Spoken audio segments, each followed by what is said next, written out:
Hi, I'm Joanna Chaundy, and you're listening to Series 2 of Baggy Jeans, the podcast, where I chat to the female singers that made the 90s R&B era so unforgettable. We take a nostalgic look back at the music, the industry, the videos, and the fashion. So whether you're a newbie to this genre or just want to come and reminisce, tune into Baggy Jeans, where I unpick the seams of 90s R&B.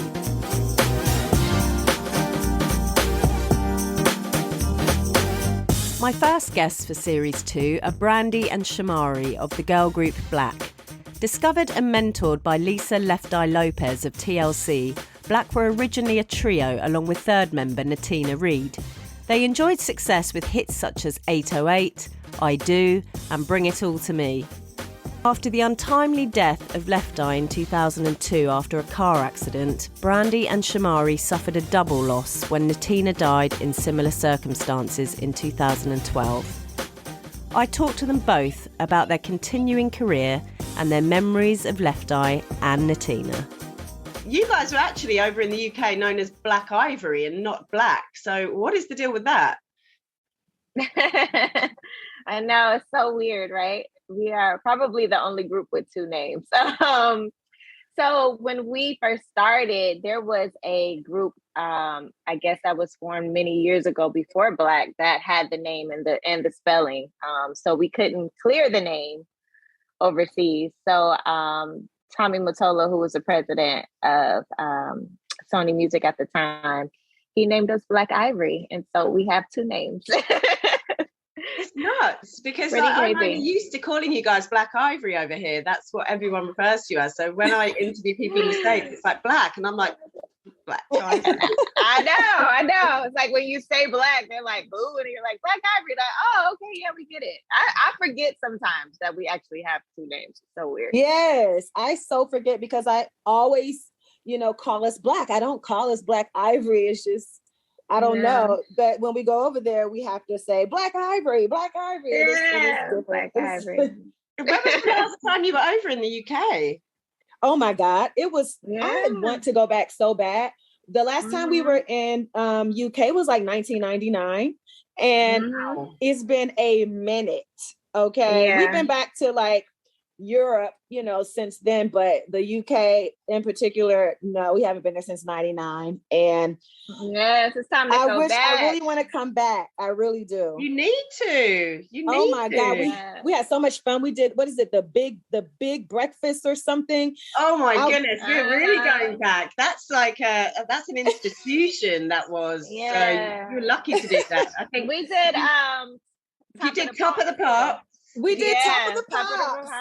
Yeah. Oh, you made it then. If you did Top of the Pops, you made it. I remember when we did the big breakfast and I was like, oh my God, they eat baked beans for breakfast out here. This is crazy.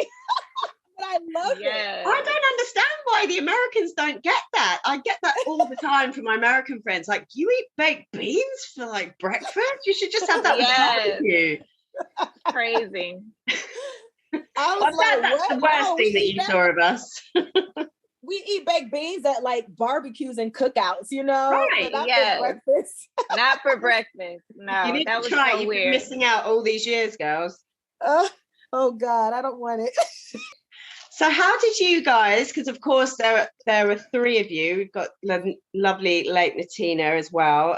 So you started off as a threesome, which many girl groups did. And how did you guys all meet? I met Natina back in elementary school.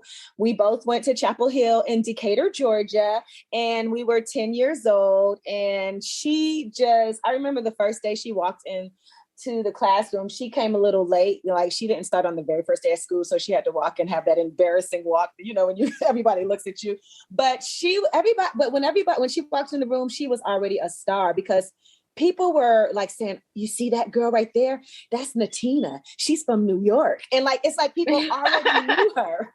And I was like, wow. And she had on this colorful sweater and she was just beaming and just so bright. We just became friends, instantly and connected. And we would always form little groups together. We did an urban country group together when we was in middle school.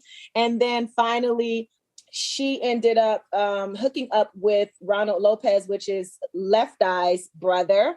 And me and Brandy met prior to that as well, because I was in another group that a 4-girl group, kind of like In Vogue, and we used to do like these talent shows and things, and Brandy was performing and showcasing her solo song and her solo project at this talent show. So I met Brandy when she was 12, and when we first saw each other, we were like, oh my God, we were both born in Detroit. We're sisters. So we just bonded. And we eventually came together and formed Blaque. So where did you go to school? Was it in Atlanta? Yes, it's basically a suburb outside of Atlanta. So all three of you came from different places, or is it just Brandy and Natina that came to Atlanta? Well, I was born in Detroit, so I moved to Atlanta when I was 5. Okay.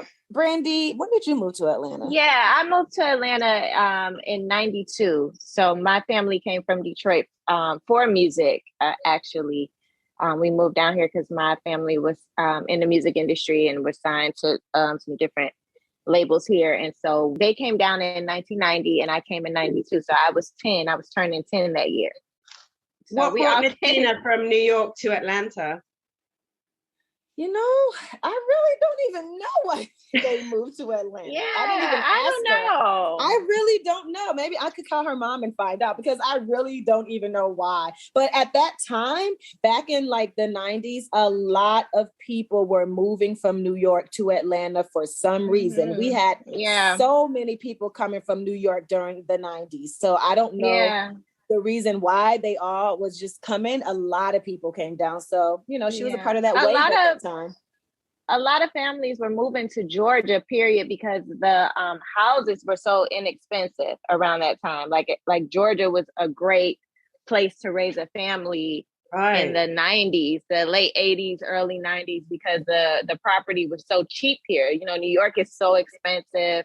All of these other metropolitan cities were so expensive, but you can find a 5-bedroom home for half of the price, that you would find in these different cities. So a lot of families would move to Georgia.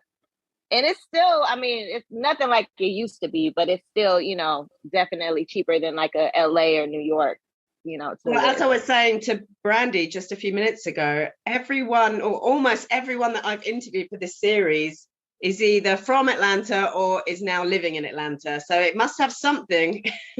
Oh my gosh, it's crazy. I'm so ready to move from Atlanta. Like, really?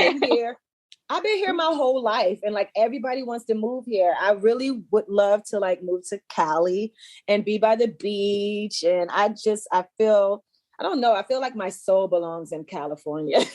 With the sunshine. Yeah. She's been trying to leave me for a long time. She's been trying to get out of Atlanta forever.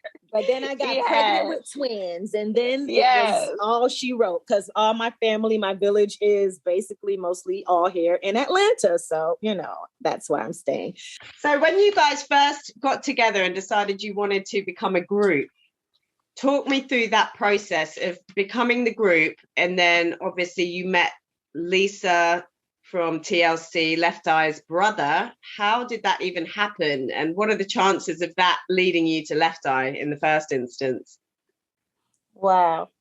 Well, so Natina actually met Ronald Lopez first, and he introduced her to Lisa Left Eye Lopez. And she loved Natina so much that she stole basically, well, she didn't steal us yet. Okay, so back up. So she loved Natina so much, and Natina asked me to join a group that she said Lisa wants to build around her. She was so like spicy. She was like, oh, she wants to build a group around me. So I was like, okay, sure. So then I called Brandy, because I remember I had met her back, when she was 12 and at the talent showcase. So I asked her to come and audition for the group as well. So she came, and she was just so cute and just so, talented. And Ronald Lopez was like, okay, this is my group. And because the name of our management company is Blaque House, we're going to name you guys Blaque, because we want the first artist that comes out of our management label to be called Blaque. And we was like, okay. And so he brung us to Lisa, and Lisa stole us away from her brother. She was like, this is my group. Okay. So poor Ronald Lopez, we love you, Elmo. But yeah, Lisa, like when she saw us, she was just like, she used to always tell us that we reminded her of TLC. And when we get together, it's like magic, and the chemistry is I've just always so wanted amazing. to ask that, because you guys must have it a lot, that you're like a little TLC, and you were very similar. But it was crazy, because even though Left Eye brought you guys out, you guys were very much like them, but on another kind of page. So was that a natural thing, or did Left Eye kind of bring that into you guys? Well, I think it was natural. We never set out to be like them. It just, we ended up, of course, the correlation because of Lisa, but it was never like, oh, we're going to be the next. We just wanted to be a dope group, and it just so happened that, everybody was like, no, you guys are like definitely the next TLC or the new TLC or whatever. I kind of feel like, because Left Eye brought you guys out, it was great that you guys were like and similar to TLC. But had Left Eye not have been there would have been more hate, like, oh, you're trying to be TLC, blah blah blah. But that never seemed to be the attitude, at least not over here. Lisa loved us, and she never wanted to really like model us after them. It was just that she felt like she had really a dope 3-girl group that she could do something new and fresh and innovate. Like everything that she probably couldn't do with TLC, she was like, I could do it over here with you guys. And so we were just like, her little project, her little lab rats, really. Love it. What was it like when you all first met Lisa? Because obviously I'm guessing you must have been huge fans of them beforehand anyway. Oh my God. I was so starstruck when I first met Lisa. I would just look at her and I'm like, oh my God, I cannot believe. I used to be like kind of like shy around her, because I was like, oh my God, I can't believe that I am talking to Lisa. I'm a part of her group. I am so blessed. I'm 16 years old. I used to want to be just like TLC, and now I get to be around her. I get to hang around her. Oh my God, I was starstruck. It was incredible. It's like my dreams are just coming true. Yeah, and what about you, Brandy? How did you feel being around her? Lisa was just so humble and unbelievably like real. She was such a human being that I guess once you got past the fact that, oh, this is Left Eye from TLC, like she was just your friend, your mom, your sister, your whatever, you needed at the time. She was there to be that. So I think she was just so human, and it just made you feel so comfortable to be around her. So she was, man, I wish she was here. I miss her so much. Mm-hmm. And she appeared in your video for 808, like a cameo, but then actually featured on I Do, which was an amazing song and video, I have to add. Oh, thank you. I love the scene between Natina and her with the fighting. How on earth did that come about? And you must have some crazy memories from that video shoot. That video took us 3 days. First of all, okay, that was our first $1 million video. First of all, who spends $1 million on a video these days? Nobody. So that was $1 million. It took us 3 days. We had a huge dance rehearsal because we had like all of these dancers, so we had to pick all of these guys, and the set life was is just so huge. difficult, Brandy. Oh, I know. It was just so much to do, but it was just so fun, and for Lisa to be a part of it, and her and Natina, we actually had the Matrix movie cameras, the actual cameras that they used on the first Matrix movie. That's how you got those still shots of Natina and Lisa doing the fighting scene and all of that. That actually came from the Matrix, the actual cameras they use on the movie. So it's just a huge deal. Like when you're in it, I guess you don't really think about like what's happening to your life until you step back and have to remember. But it was just such a huge production. And Billy Woodruff did the video. He's done a couple of our videos, and it was just it was just magical. Like it was just huge. I mean, it was like a huge set, like almost like a movie set, just to do a 3-minute video. It was crazy. And how did they do the fight scenes? Were there stunt doubles and stuff doing that for them? No, it was them. That was them. Yeah, no, that was them. That's them. They were super talented. Like, how the heck do you know how to swing around some nunchucks and not hit yourself in the face? Like, it's crazy. And Left Eye looks so tiny next to Natina in that video, but I'm guessing she probably could fight. Oh yeah, they were both super tiny. They were both super, super tiny girls, and they both could fight. So yeah. So what was your favorite video to shoot in the 90s? Which one was your favorite to be on? Oh man. My favorite video was I'm Good. I don't know. It was just really? Oh my God. Yes, it was my favorite because when I shot I Do, I was talking to my legendary boyfriend at the time, Ronnie DeVoe from New Edition. Yes. Now my husband. Right. He was your boyfriend. Yes, he was my boyfriend back then. It was 2003. And he was just so like encouraging. He was like, you know what, you get out there and you show them what you got. I don't care if the clothes ain't right, if the makeup ain't right, you get out there and you shine. You shine. So I said, you know what? I don't care about nothing. I'm going to do my walk, do my dance, and I'm going to sing and I'm going to shine. And that's when I really had my confidence really started coming. You can get that comes across in that video, actually. Yes. When we shot that video, I felt so confident and I was like, I can do anything. You had Rodney Jerkins who did the beat for that, right? Dark Child. It was amazing. Yeah. I didn't know that. And see, that was an awful video for me. I feel like I looked the worst in that video because I was so sick when we shot I'm Good. So I feel like I could see it in my face. Like I remember in between takes, I would have to go to my trailer and lay down like in between. Like I was so sick throughout the whole video. So I feel like I just look a mess. So I'm like, oh my God, I'm good. It's like, no. But what would have been your favorite? What would have been your favorite video, Brandy? I think I Do was probably my favorite, only because like how big it was. Like when I think about what we did and what we created, and like I remember walking on set at one point and just looking around and being like, wow, like, okay, we made it or something, like, like something is happening here, because this is a huge production. And for Lisa to be a part of it, even though she was a part of 808, I do just felt different. It was special. It was different.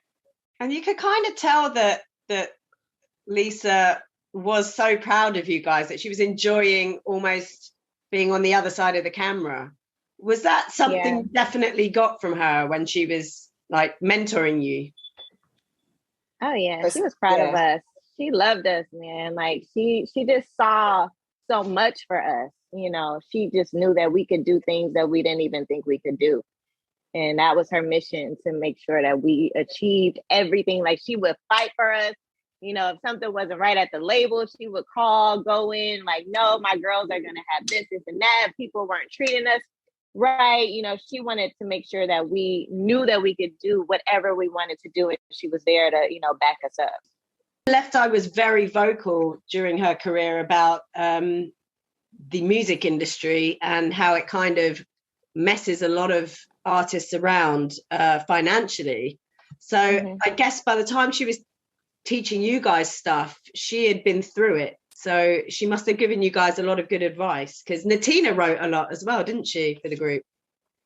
Yes, she did. She was a writing queen. I mean, she would just, I don't understand. Like she would start banging on the wall and making beats, and then she'd just start singing. And I remember she was banging on the wall and she was singing, and I do give him the love that he wants. And I was like, oh my God, Natina, I love that. I love it. I love that song. Like every single thing that she wrote was awesome. I mean, and she would bebop, and she would just freestyle, and she was so talented, and she never wanted anybody to write her raps. Okay, that pisses her off.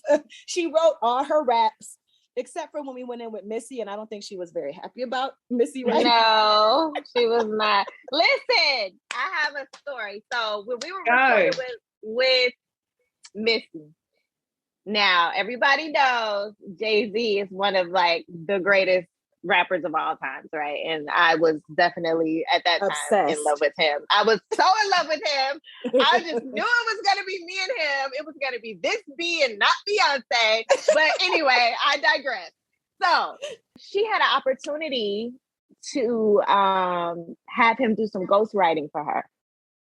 And I was like, Natina, you have to do this. This is amazing. And she was like, no, I am not having anyone write my. I was like, it's Jay-Z. She was like, listen, I don't care who it is. Nobody is writing for me. Okay. And I just could not. I thought she was tripping. I was like, Tina, you're crazy. But that's just how true of an artist she was. She was like, I don't care who it is. Like, I'm going to do me and it's going to come from me. And that's it. And I was just like, oh my God. So yes, that shows what a great artist and how passionate she was about her own work. Exactly. Mm-hmm. I couldn't understand it at the time, but like I get it. Like, you know, she just wanted to make sure that she was 100% authentic in who she was, you know, period. Yeah, good for her. And I don't think Jay-Z would want anyone writing his raps for him, so she's got a point. Yeah, I mean, hey, you know. 808 was a huge single over in the UK in London. Was that one of your biggest hits out in the States as well? Yes, the 808 was our huge hit over there, but Bring It All to Me was our big charted US. Because it always amazes me that certain singles from groups are huge over here in the UK, but didn't make it as big in the States, or the other way around. So how do you find the difference with fans in different countries? Oh my God. I feel the love in Europe. I feel the love in Japan. I feel the love in the States, but they are definitely not on the same, I guess, with music, because like my favorite song was I'm Good. I knew I'm Good was going to blow up here in the United States. And that's when I realized that the world is so much bigger than just the US, because I'm Good took us on a Europe tour for like a month and a half in Germany. And where did we go? Switzerland and Holland. It was just different places that we went to. And I was like, wow, like the taste in music, you know, is different. But, you know, it's just so crazy how songs will flop here and then do so good there. But now I'm Good. It's like every choreographer is like doing choreography to I'm Good. And we're seeing all types of videos to this day of people dancing to I'm Good. So I feel like it was made. I feel like I'm Good was probably before its time. Yeah, like I feel like honestly we could re-release it or something. It was like, it's I'm like, telling you, the beat is insane for that song. I mean, Rodney Jerkins is great at producing, but that beat was awesome. Yes. Like I'm Good is getting a new life. Like I don't know. Like Shamari said, it was ahead of its time for the US because it feels like people are just now discovering this song. And every choreographer they're doing TikTok videos, they're doing dance challenge videos. It's just crazy. Like it has a whole new life over here.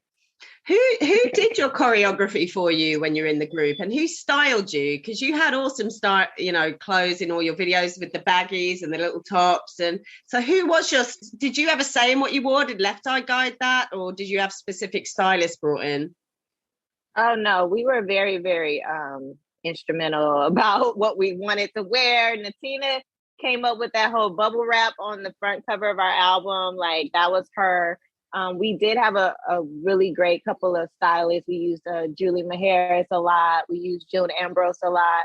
But we used Uncle Kyle, Kyle Young, who was actually Lisa's uncle. He did a lot of our touring wardrobe. He did a lot of stuff for TLC.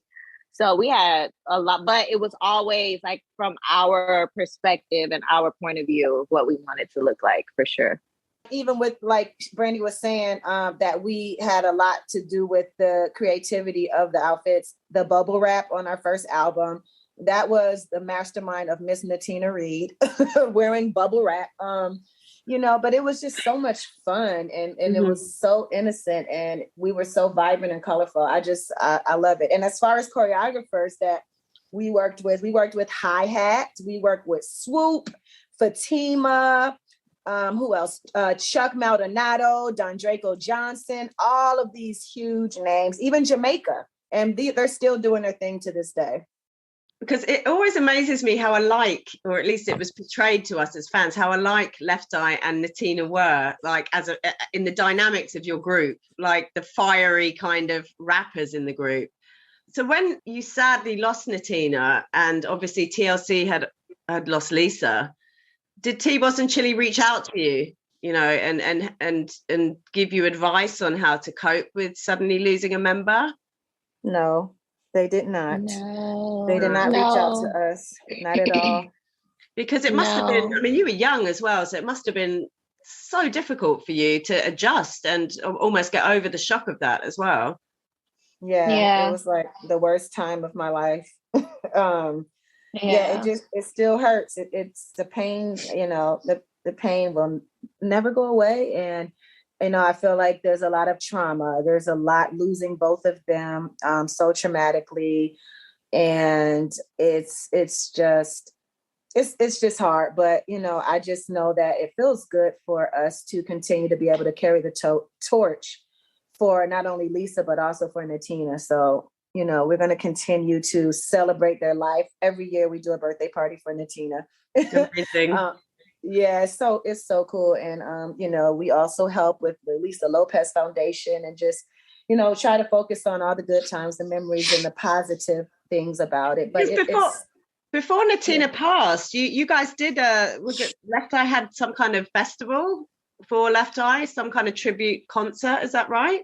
Yeah. It was a couple of weeks before she passed. We did the Left Eye Music Festival, Lisa Lopez Music Festival. Yeah, we did that for her.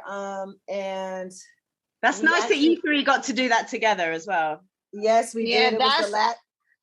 Oh yeah, go ahead, Mari. It was the last time that we ever sang 808 together as a group. Well, I hope you guys make it over to London to sing 808 for us. I'm telling you. I would love to. Let's go. Yes, we are ready to go. We're actually getting ready to hit the road, so we can't wait to come back overseas to see our fans and do some shows over there. Oh, we would love that. We would absolutely love that. And can I just ask as well, what advice would you give to young girls that want to be in a group now coming up in this industry compared to what it was like in the 90s when you guys were around? Oh, man. It's just, first of all, being in a group is so special. Like when I think about the amazing career that I got to have over the last 22 years, I got to share it with two other people that were like my sisters. And don't get me wrong, when I say sisters, like I mean it. Like we were sisters from, day one. And so, with family, you fight, you love hard, you fight hard, but it's like, it's just such a joy to be able to look back and say, I wasn't alone in the process. I had two other people to share with. And I just think right now it's such a interesting time in music. It's so different than when we started. So everything is really fast and very upfront. Like everything is, it's no mystique. Like everything is like, give yourself, you have to show yourself everything about your life. It's all about the now, and the reality of who you are, which was a lot different than what it was before. It was like, before it was way different. No social media, any of that. So now it's so personal. So I think it's very important to stay true to yourself, to, rely on each other, understand you're a group for a reason. You have your other 2 or 3 or 4, however many are in the group to rely on and rely on each other's strengths and weaknesses. And just, really appreciate your group members. And what do you miss most about the 90s, Shamari? Oh my God. I miss the music, like R&B back then compared to now. Like, I don't even know what R&B is today. I mean, there's so many mixes of different genres in it, and it's not the same. And I also feel like, back then there was a lot of more raw talent, people that can really sing, like, Mariah Carey, just it was about the talent. And, I think, today it's missing the talent. I don't know what it is. So just give me 90s R&B, give me Jodeci, give me Boyz II Men, give me In Vogue, just give me that. Like, I love it. Give me the talent. Well, that's a wonderful note to end on. And I really look forward to what you guys, come up with in the future, what projects you do. And I would love to see you both over in the UK. I know that you'd definitely get a nice welcome over here. Yeah, love to come. Bring us over. Come on. Thank you. I'll make it happen. Don't worry. I'll make it happen. All right. Yes. And weirdly, when we were naming the podcast, we couldn't think of what to name it. And we wanted to name it something that sort of unified, something that was for everyone in the 90s. And I was listening to Bring It All to Me, and the line, Mari, where you oh my God, and I went, that's what it is, that's what we're calling it. So it was thank you for you guys. I absolutely love it. It was all about being free and baggy jeans. Oh my God, I love the 90s.